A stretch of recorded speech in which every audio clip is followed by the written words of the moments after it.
Aujourd'hui, 11e jour de la grève de la faim. Les cités éducatives. C'est la seule réponse apportée par l'institution qui mise tout dessus. Les cités éducatives, eh bien, c'est un nouveau dispositif financé par le ministre de la Ville. Il est tripartite, Ville, Éducation nationale, État. Pendant 3 ans, la cité éducative a une dotation de 300 000 € au total.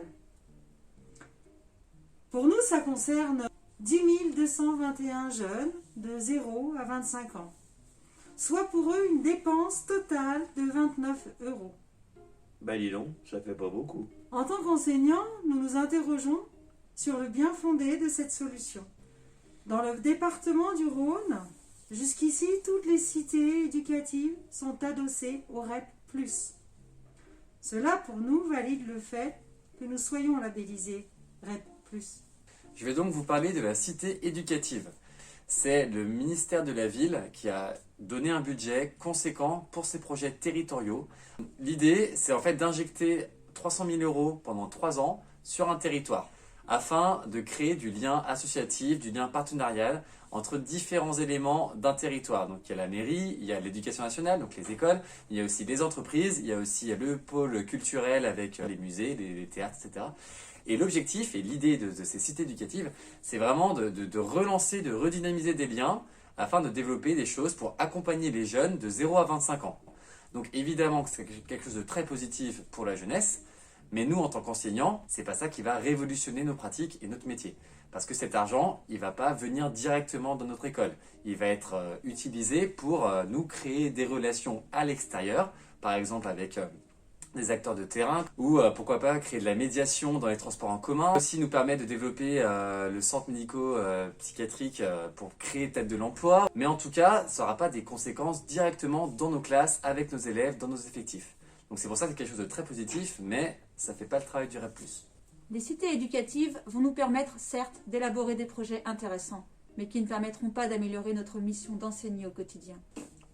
Une délégation de professeurs des écoles a été reçue mercredi 3 février par l'inspecteur académique et le directeur académique des services de l'éducation nationale.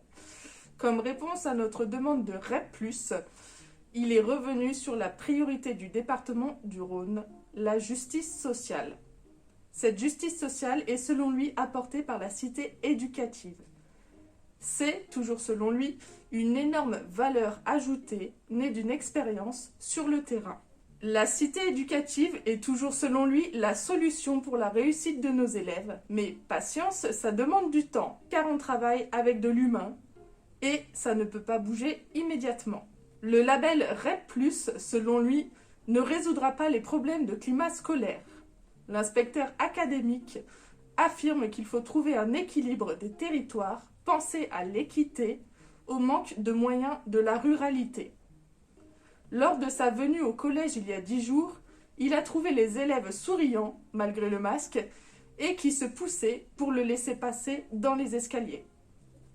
Pour conclure, la cité éducative va résoudre les problèmes de notre établissement.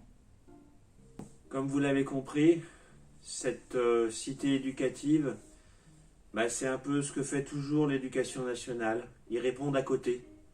On a des besoins, on a des demandes, et eux, ils font des réponses qui ne correspondent pas à ces besoins, qui ne correspondent pas à ces demandes.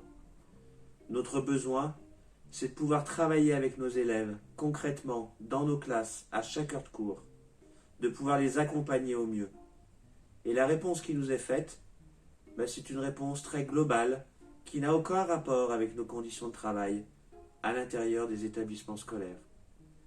C'est un peu comme si vous aviez besoin d'un vélo pour vous déplacer, pour aller au travail, et que l'éducation nationale vous fournisse un vélo d'appartement.